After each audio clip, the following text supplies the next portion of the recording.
기도드립니다. 아멘.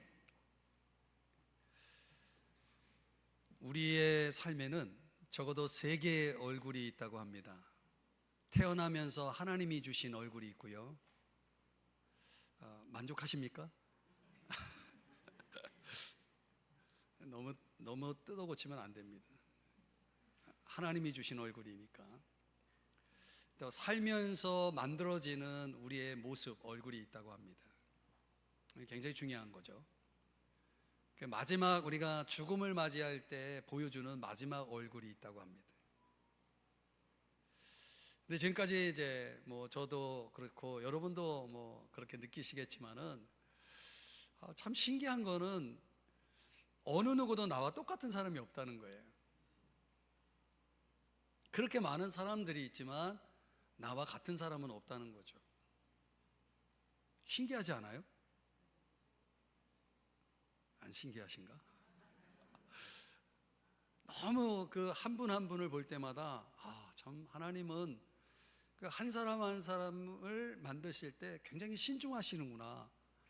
예, 걸작 중에 걸작 아닙니까?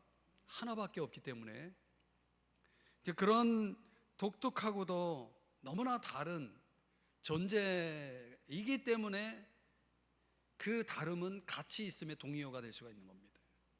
너무 많으면 가치가 떨어져요. 하나밖에 없다? 이건 가치 그 자체일 수밖에 없는 거죠. 정현정 시인의 방문객에도 그런 표현이 있지만 사람이 온다는 것은 어마어마한 일이다. 과거와 그리고 현재 그리고 미래가 함께 오기 때문이다라고 노래하잖아요. 그러니까 하나님의 형상으로 지어진 그 독특하고도 그 각각의 재능을 지니고 있는 그 잠재력을 지니고 있는 그 한 사람 한 사람의 그 존귀함, 가치라고 하는 것은 그야말로 엄청난 거죠. 어느 날 내 곁에 보니 하나님이 창조하신 그 아름다운 선물이 내 곁에 다가와 있는 것입니다. 이걸 깨닫고 살아가면 인생이 달라질 수밖에 없죠. 또 신앙생활도 그렇습니다. 마태복음 1장 1절 우리가 지금 오늘 5번째 이 본문을 들여다보고 있는데 그 안에 뭐가 있겠나 생각하겠지만은 이 아브라함과 다윗과 예수님의 공통점이 뭐냐면 그 사람의 그 존귀함을, 그 가치 있음을 알고 있었던 인물이라는 것입니다. 너무나 하나님의 그 형상을 가지고 있는, 즉 하나님의 형상이라는 건 하나님을 닮았다는 거 아닙니까? 여러분도 여러분을 닮은 사람을 좋아하잖아요.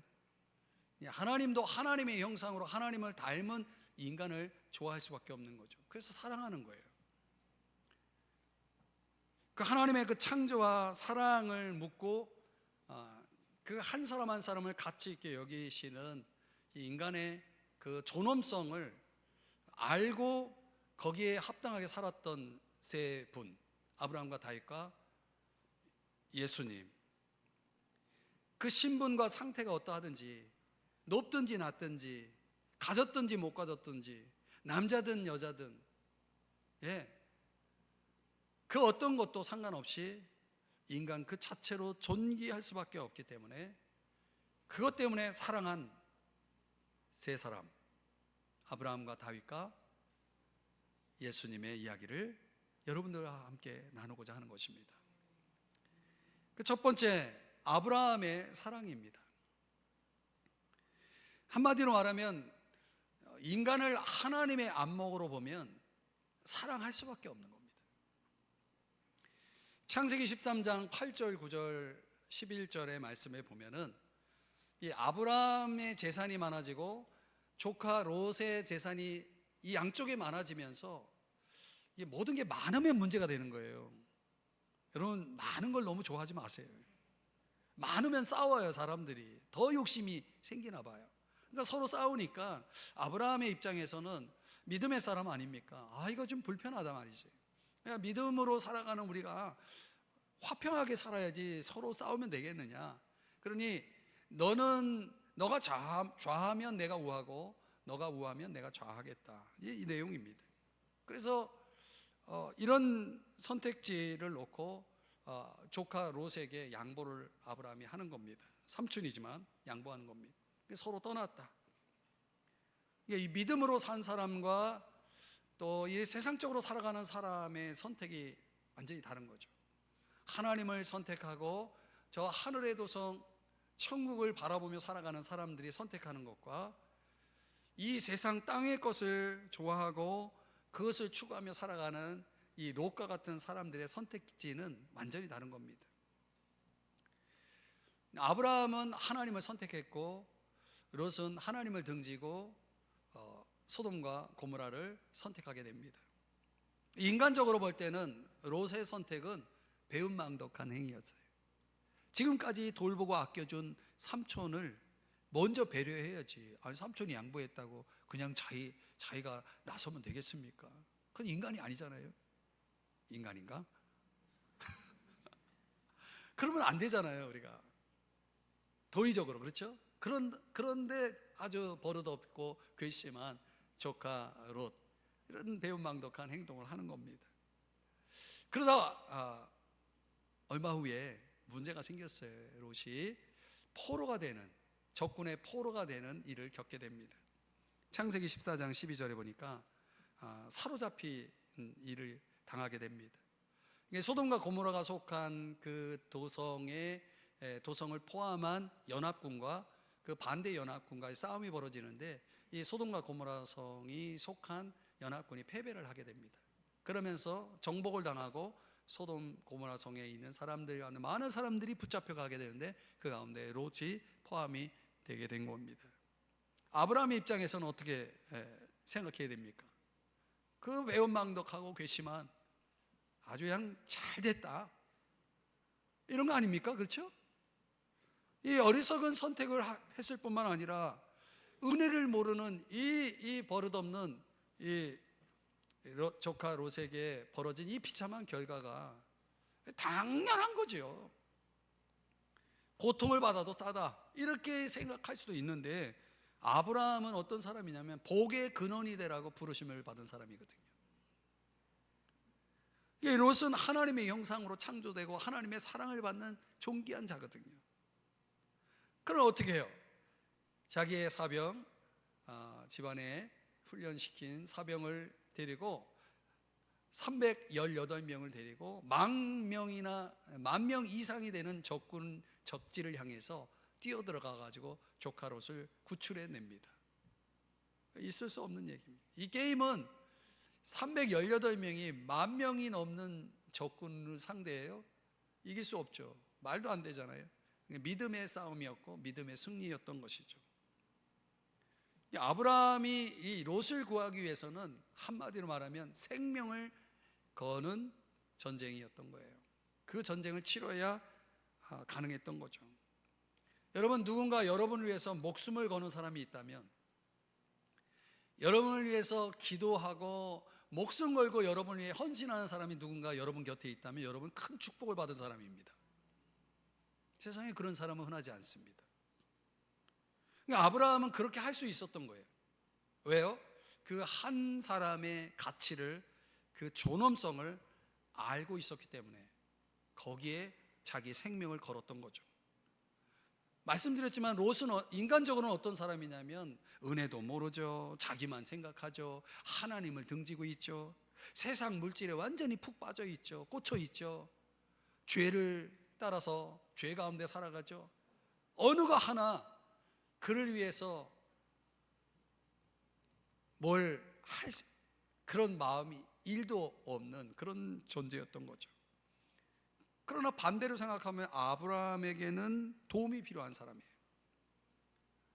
하나님의 형상을 가지고 있고 하나님의 사랑을 받고 있으면서 하나님 떠나 있으니까 하나님 앞에 돌아와야 될 사람이잖아요. 무엇보다도 하나님이 맡겨주신 조카예요. 얼마나 존귀합니까? 이 존귀한 사람을 그냥 내버려 둘 수는 없었던 것이죠. 로마서 12장 21절에 보면 이런 말씀이 나와요. 한번 여러분 자막을 보면서 읽어주시겠습니까? 시작. 바로 이거죠. 그러니까 아브라함은 바로 이걸 실천한 거죠. 여러분도 그리 할 수 있겠습니까?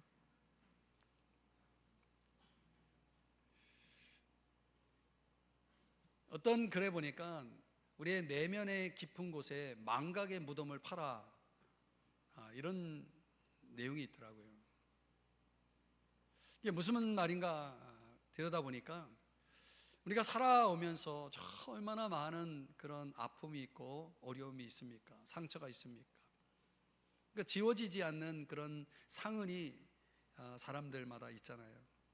근데 평생 그걸 잊지 못하고 그것에 갇혀서 고통스럽게 살아가는 사람도 있거든요. 과거를 잊지 못하고 과거에 갇혀서, 이 과거라고 하는 감옥에 갇혀 있는 사람 많아요. 인생을 더 보다 긍정하고 밝게 살아가지 못하는 이유 중에 하나죠. 이 망각의 무덤을 파고 영원한 침묵에 그 모든 기억들을 파묻으라는 거예요. 그러면 마음이 홀가분해지고 우리 마음에 깊은 평안이 주어질 수 있다라고 하는 것이죠. 내가 누군가를 돕기 위해서는 그 작업이 필요했다는 거예요. 내가 남을 도울 수 있는 힘은 남에게 짓밟힌 것을 내가 어떻게 받아들이냐에 달려 있다는 거죠. 아브라함이 그렇게 했다는 것입니다. 사랑하는 여러분, 오늘 저와 여러분이 사랑하기 위해서는, 인간을 존귀하게 여기기 위해서는 무엇이 필요해요? 하나님의 안목이 필요한 거예요. 그래야 아브라함처럼 우리도 생명을 거는 사랑을 할 수가 있는 거죠. 생명을 건다는 건 나를 부인한다는 것이고, 또 어떤 희생도 내가 감수하면서까지 그 인간을 존귀하게 여기겠다라고 하는 의미가 되는 것입니다. 오늘 여러분의 인생에 혁명이 일어나면 한 인간을 가치 있게 여기고 존귀하게 여겨서 그를 위하여 생명을 거는 사람들을 하나님은 어떻게 하시는가? 오늘 성경 가지고는 설명할 수 없지만은 아브라함의 이야기, 창세기를 보면은 하나님이 그때부터 아브라함을 확 사로잡습니다. 그리고 그를 책임지십니다. 그러니까 하나님의 안목을 가지고 살아가는 사람을 하나님은 가만두지 않습니다. 책임을 지십니다. 그게 엄청난 거예요. 여러분에게 아브라함의 사랑이 있기를 주의 이름으로 축복합니다. 두 번째로 다윗의 사랑을 들여다보면 다윗도 하나님의 안목을 가지고 인간을 존귀하게 여긴 사람 중에 한 사람이다.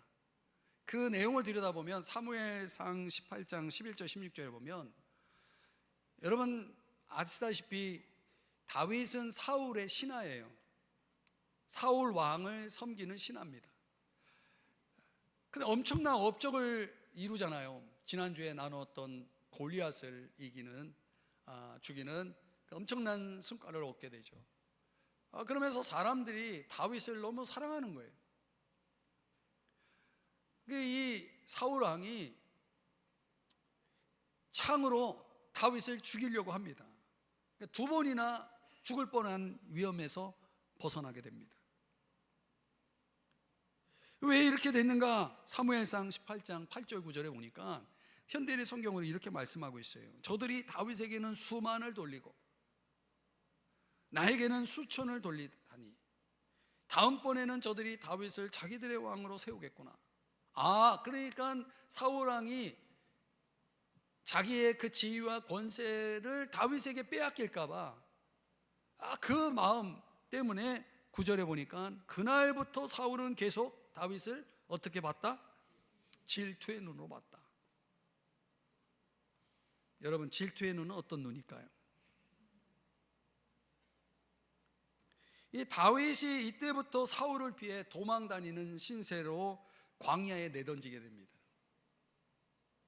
그때마다 하나님은 다윗을 위험에서 피할 길을 주셔서 도와주시죠. 이 사울은 한마디로 다윗에 관한 한 거의 과대망상적이에요.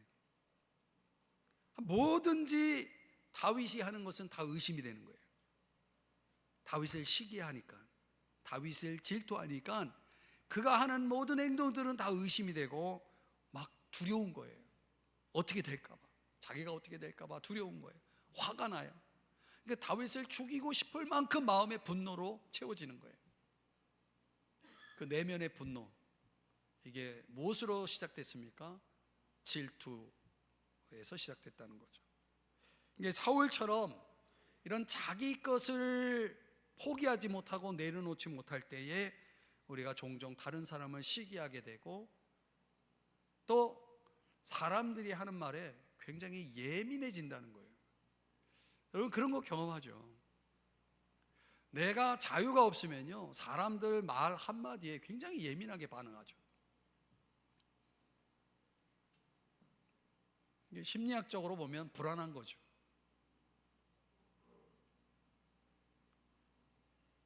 이 알랭 보통이 얘기한 그의 책 불안에서 얘기한 것처럼 이런 능력주의를 최고의 가치로 여기는 세상 속에 살아가다 보니까 사람들의 눈이 질투의 눈으로 바뀌어서 그 사람들 사회 속에서, 그 관계 속에서 이 불안감을 떨쳐버리지 못하고 살아가는 거예요. 이런 힘든 상황 속에서 다윗은 어떠했는가 보면은, 이 믿음의 사람은 역시 달라요. 이게 어려운 일이 딱 지면요, 더 하나님 붙잡아요. 더 하나님 의지해요. 더 하나님께 구해요. 그러니까 지혜로 행동하고 하나님을 더 신뢰하면서 하나님의 도우심으로 나가는 거죠. 그러니까 사울이 이 다윗을 죽이려고 막 군사들을 풀어서 추적할 때 다윗이 이렇게 쫙 피해갑니다. 하나님의 도우심 속에서. 그 드디어 절호의 기회가 와요. 죽일 기회가 와요. 다윗이 사울을 죽일 기회가 와요. 사무엘상 24장 4절 이하 6절인데, 그때 그 사울 왕, 자기를 죽이려는 왕, 그 왕만 죽으면 자기는 뭐가 되는 거예요? 이제 자기가 왕이 될 수 있는 거예요. 이게 얼마나 좋은 기회예요. 복수할 좋은 기회인데, 다윗이 그 기회를 어떻게 하냐면 겉옷자락을 가만히 베니라. 죽이지 않았다는 얘기 아닙니까? 그러니까 죽여도 되는 사람인데, 죽일 만한 사람인데 죽이지 않고 겉옷자락을 가만히 뱄어요. 이게 대단한 거죠, 이것도. 그런데 5절 보니까 다윗의 마음이 어땠다? 찔렸다는 게 뭘 의미하는 거예요? 왜 찔렸다는 거예요? 여러분, 다윗이 사울의 옷을 뱄다라고 하는 것에 신경을 쓸 정도로 마음이 예민했다. 예민해지는 거죠. 뭐에? 양심에 예민해지는 거죠. 양심이 발동이 된 거예요. 그 찔린 거예요. 내가 직접 칼로 죽이지는 않았지만 칼이 간 거 아닙니까? 옷자락을 베면서 마음으로는 사울을 죽였을지도 모릅니다. 그 양심이 발동이 된 거죠. 복수할 좋은 기회를 이 양심의 섬세함을 통해서 내가 죽일 수 없다. 그리고 겉옷장만 베고 나온 거죠. 자비를 베푼 겁니다. 왜 그렇게 했을까요? 사울은 자기를 적으로 여기고 죽이려고 하지만 다윗은 사울을 적으로 여기지 않았다는 거. 왜요? 6절의 말씀에 그 말씀이 나오죠. 여호와께서 금하시는 것이니 그는 여호와의 기름 부음을 받은 자가 됨이니라. 여호와의 기름 부음을 받았다는 건 하나님의 선택을 받고 왕이 됐다는 거예요. 하나님이 선택한 사람이, 하나님의 형상을 가지고 있는 사람, 하나님의 사랑을 받는 사람, 여전히 사랑을 받는 사람, 당연히 존중해야 되고 당연히 그를 해야 하는 것은 하나님의 뜻이 아니다라고 하는 것을 알고 그것을 받아들였다는 것입니다. 여러분 대단하지 않아요? 다윗이 도망자 신세로 광야 생활에 내던져졌을 때, 내몰렸을 때 그 광야에서 다윗은 도대체 뭘 배운 겁니까?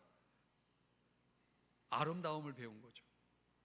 인간의 내면 속에 그려진 하나님의 아름다움을 본 거죠. 하나님의 임재를 본 거죠. 하나님이 뭘 원하시는지를 배운 거죠. 무엇보다도 생명의 고귀함을 배운 것입니다. 이 광야의 거룩을 터득한 다윗이기 때문에 복수할 기회를, 자비를 베풀 기회로 승화시킬 수 있었던 것이죠. 바로 그 거룩이 저와 여러분의 영혼 속에 스며들어야 됩니다. 그러니까 우리도 살아가다 보면 내 마음을 아프게 하고 상처를 주는 사람 꼭 있어요. 있어요, 없어요? 네, 감사합니다. 있어요. 어디 가도 있어요.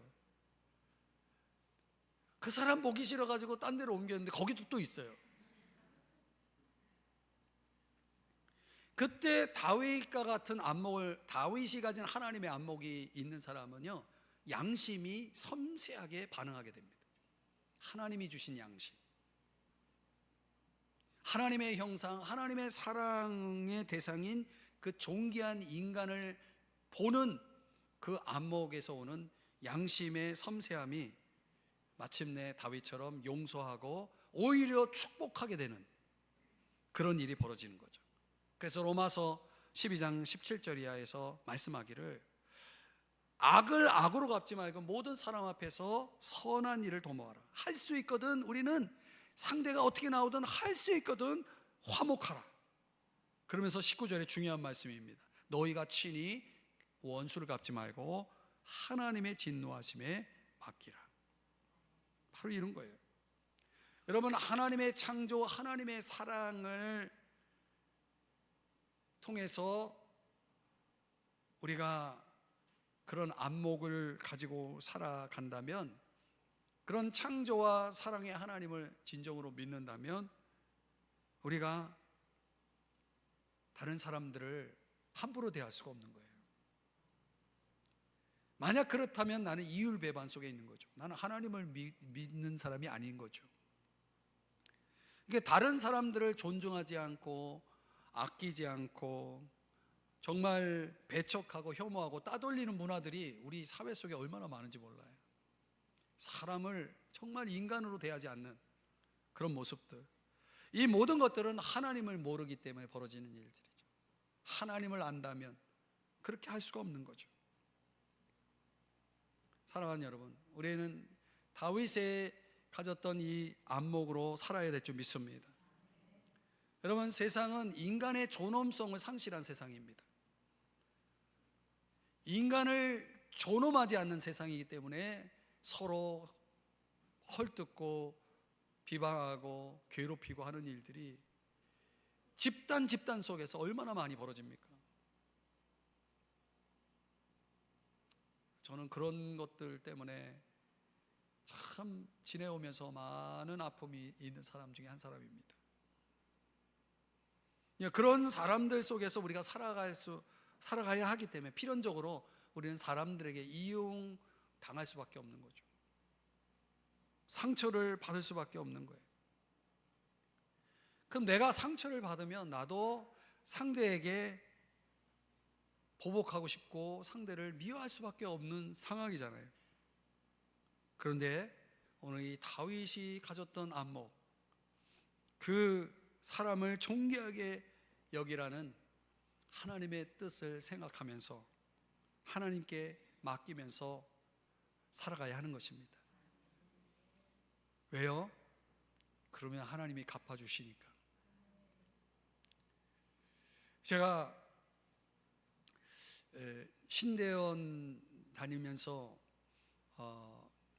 참 어려운 생활을 했습니다. 학교도 다녀야지, 가정도 돌봐야지. 그래서 이제 알바도 하고 그랬는데요. 이 선교단체의 파트 간사로 알바를 할 때 일입니다. 근데 저보다는 나이가 어리지만은 저보다 앞서 간사를 일을 시작한 풀타임 간사 자매가 그렇게 저를 괴롭히는 거예요. 사사건건 뭐 이것도 못하냐 저것도 못하냐, 왜 이렇게 하냐 저렇게 하냐, 그렇게 저를 괴롭혀요. 이 착한 철이를. 그래 인간적으로는 내가 도저히 이거 뭐 내가 여기 일 못하겠다. 그 때려치고 싶지만은 가정에 재정을 책임져야 될 가장인데 일을 해야 되는데 이 파트 신학생이고 공부하면서 한다는 게 이게 어렵잖아요. 굉장히 고민을 하는데 할 수 없어요. 그래서 참아야지. 그래서 제가 한 일이 뭐냐면 하나님께 일러 바치는 거였어요. 제가 이거 되게 잘합니다. 하나님 앞에 여러분 속상하고 힘든 일이 있으면 하나님 앞에 일러세요. 하나님이 어떻게 하시는지 보시라고요. 제가 하나님 저 자매 저 간사 혼 좀 내주세요. 너무 힘들어요. 내가 뭐 그렇게 잘못했다고. 미숙하고 일을 좀 실수할 수도 있죠. 그런 거 좀 시정할 수도 있는데 그냥 이유도 없이 그냥 그렇게 저를 힘들게 한다고 하면서 하나님께 일러 바쳤더니요, 하나님께서 아주 통쾌하게 그 간사를 다루시기 시작하더라고요. 제가 여기서 다 간증할 수는 없지만 제가 그때 이후로 인간관계를 풀어가는 비결을 배웠어요. 방법을 배웠어요. 이렇게 하는 거구나. 친히 원수를 갚지 말고 하나님께 맡기라. 이게 진리예요. 우리 믿는 사람은 그런 방법으로 문제를 풀어갈 수 있어야 됩니다. 실제로 하나님은 공의의 하나님이고 정확하게 절대적 판단을 내릴 수 있는 분이거든요. 그런 믿음 있으십니까?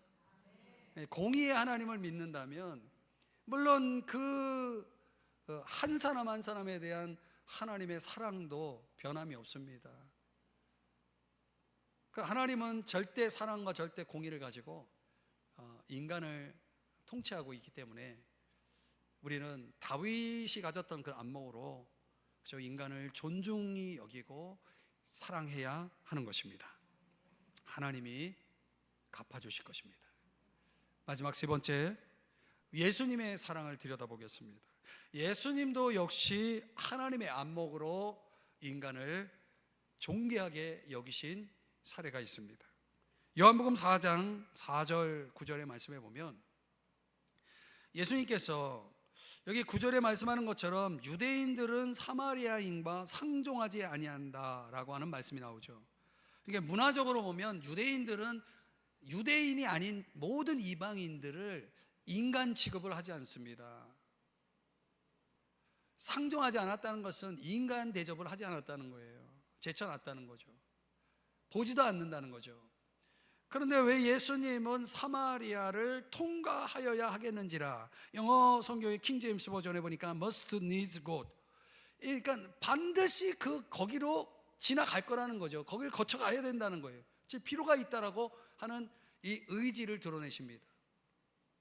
왜 그랬을까?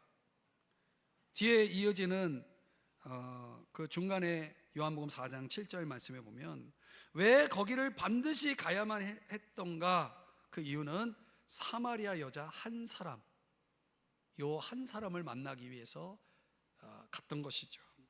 그 예수님의 행적으로 보면 이 여인을 만난 이후에 사마리아에서 무엇을 했다는 게 없어요. 그러니까 이 목적이 분명히 이 여인에게 맞춰져 있었다는 걸 알 수 있어요. 그럼 도대체 왜 이 여인을 만나려고 했을까? 이 여인은 어떤 사람이었을까? 성경을 보여드리진 않지만 도덕적으로 타락한 사람이에요. 윤리가 실종된 사람. 자신의 남편으로 삼았던 사람이 5사람이고 현재형으로 지금 함께 살고 있는 남자도 진짜 남편이 아닌, 어떻게 보면 윤리적으로 많은 남자들을 거쳐 생활한 사람입니다. 왜 그랬을까? 그래서 환경적으로 보면 이 여인에게 치명적인 그런 핸디캡이 있다면 외로움이에요. 그리고 자존감. 그것이 유대인들의 문화적 따돌림에 의해서 이루어진 것인지 모르지만은 이 여인은 자신이 가지고 있는 이 외로움의 문제를, 또 깨어진 자존감의 이 문제를 해결하기 위해서 발버둥을 치고 있었던 사람이었던 거죠. 그게 현실적인 컨디션이었다면 영적으로 보면은 죄에서 구원을 받아야 될 한 영혼이었던 거죠. 예수님은 이 여인을 이 죄에 빠져 있는 이 여인을 구원하기 위해서 must, needs, go through Samaria 했다는 거죠.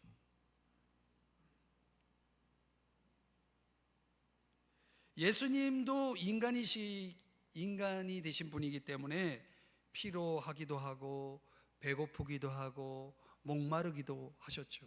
그 자신의 육체적인 피로가 있어서 그 피로를 채우기 위해서 제자들이 마을로 들어가 있는 사이에 이 사마리아 한 여인과 1:1 독대를 하면서 그 여인의 영적 필요를 채우는 일에 집중하시는 모습을 보여줍니다.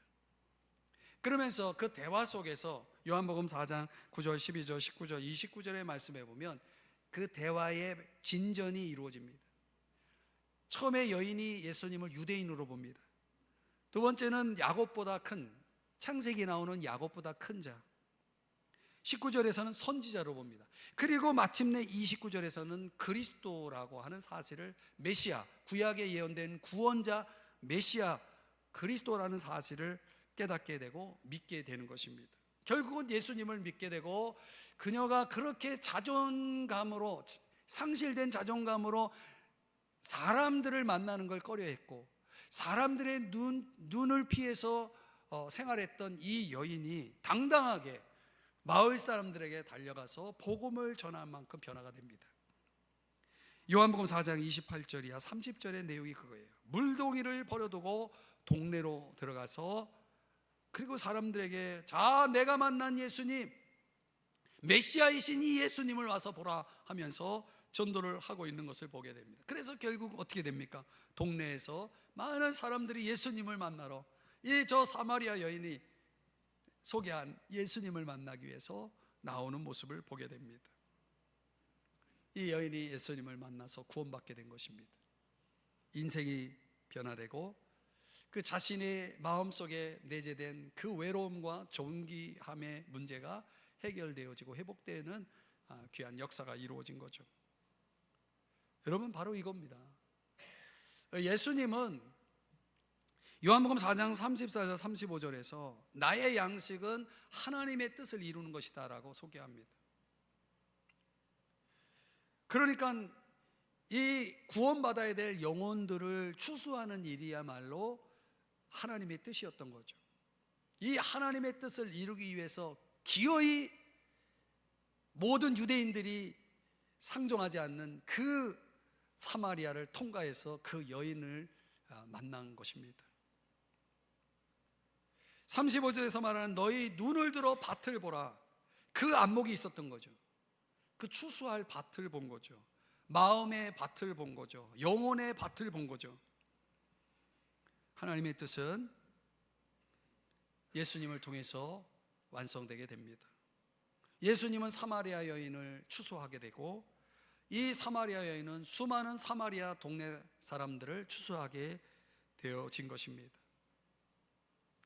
어떤 사람이 정말 예수님을 만나잖아요.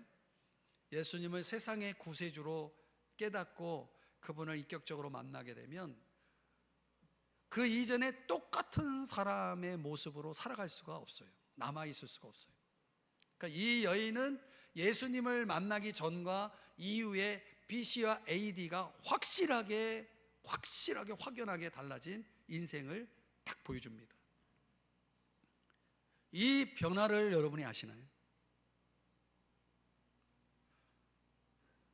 오랜 시간 동안 교회를 다녀도 교회에 다니기 전의 모습과 지금의 모습이 전혀 변화가 없다? 무엇이 문제인가? 저는 틀림없이 성경적으로 보면 예수님을 만나지 못한 겁니다. 예수님을 구세주로 만난 사람은 그 BC와 AD가 전과 후가 확실하게 달라질 수밖에 없는 것입니다. 여러분, 오늘 우리가 이런 추수함의 일에 얼마나 분주하게 살아가고 있느냐? 구세주요 치유자이신 예수 그리스도를 소개하고 전함으로 인해서 내 주변에 있는 사람들이 인간으로서의 존엄성을 회복하고 영적인 필요인 구원을 받도록 하는 일을 도와야 하는 그 역할이 오늘 저와 여러분에게 잘 이루어지고 있는지요? 그리해야 그들이 하나님께 돌아오고 타락함, 방황을 멈추게 되고 새로운 삶을 존귀하게 살아갈 수 있는 거거든요. 그 일을 주님이 하신 겁니다. 여러분에게 그런 삶이 있기를 주의 이름 축복합니다. 이제 말씀의 결론을 맺습니다. 그러니까 우리 사회를 보면요, 이 가슴에 멍이 들어있는 그런 모습과 같아요. 삶의 자리가 마치 죽음의 벌판이 된 것 같죠. 이 피로사의 경쟁사회 속에 내몰린 사람들의 가슴을 열어보면 시퍼런 멍이 들어있는 것 같습니다. 도대체 인간이란 어떤 존재인가? 오늘 성경이 보여주고 있는 이런 하나님의 안목, 하나님의 형상, 하나님의 사랑으로 지어진 인간이 어쩌다 이 지경이 됐다라는 겁니까? 왜 이렇게 된 겁니까? 여러분, 우리 사회를 가만히 보면요, 어느덧 이 이웃에 대한 내 주변의 고통에 대해서 둔감해진 도시가 되어버렸어요. 옆에서 무슨 일이 벌어져도 아무 신경 안 써요. 관심도 없어요. 참 얼마나 삭막합니까? 이 번영의 도시 속에서 삭막함의 어둠의 도시를 이 하나님의 안목으로 볼 수 있어야 됩니다. 잃어버린 한 마리 양을 찾아서 동부서저 사방을 찾아다니던 목자의 이야기는 먼 옛날 신화가 되어 버린 지 오래입니다. 그런 사람을 찾아보기가 어려워요. 이런 상황 속에서 여전히 사랑의 음성, 사랑의 손길을 사무치게 기다리는 사람들은 우리 주변에 또 너무 많아요. 그런 사람들이 너무 많아요. 제 이 목회자의 눈으로 볼 때는 정말 많아요. 그들을 위해서 우리에게 필요한 게 뭡니까? 사랑입니다. 사랑입니다. 아브라함의 사랑. 괘씸해도, 배은망덕해도, 자격 없어도 생명을 걸고 달려가서 건져낼 수 있는 그 사랑. 이 다윗처럼 나를 아픔과 상처의 광야로 내몬 사람을 내가 기꺼이 용서와 자비로 대할 수 있는, 축복할 수 있는 그 사랑. 이 예수님처럼 세속 어둠에 갇혀서 갈 바를 알지 못하고 방황하는, 거룩도 모르고 살아가는, 그저 자기 재미로 살아가는 그런 가련하고도 불쌍한 죄인을 위해서 기어이 찾아가 만나주시고 구원자를 만나게 하셔서 구원해내시는 그 사랑. 다 이유가 있는 거죠. 왜? 인간은 존귀하기 때문에. 인간은 하나님의 형상, 하나님의 사랑을 담은 존귀한 존재이기 때문에. 그 사랑은 이유가 있는 것입니다. 오늘 사랑하는 여러분, 이제 새로운 삶의 연습을 시작하는 시간입니다. 오늘 지금까지 여러분들이 어떻게 살아왔든 간에 오늘 이 시간, 이 순간부터 오늘의 이 본문의 말씀의 묵상을 통해서 저와 여러분이 터득한 연습을 시작해야 됩니다. 사랑 말입니다. 사랑.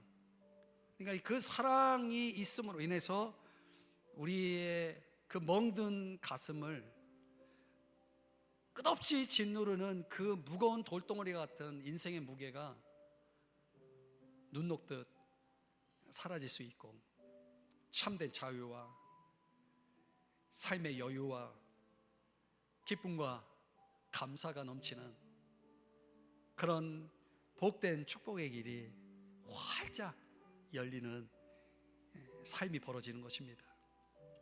오늘 이 시간 말씀을 들으면서 여러분의 인생 속에 다시 한번 아브라함과 다윗과 예수님이 가지셨던 그 안목, 그 사랑으로 여러분의 인생을, 삶을 채우시기를 주의 이름 축복합니다. 기도하겠습니다. 사랑하시는 주님,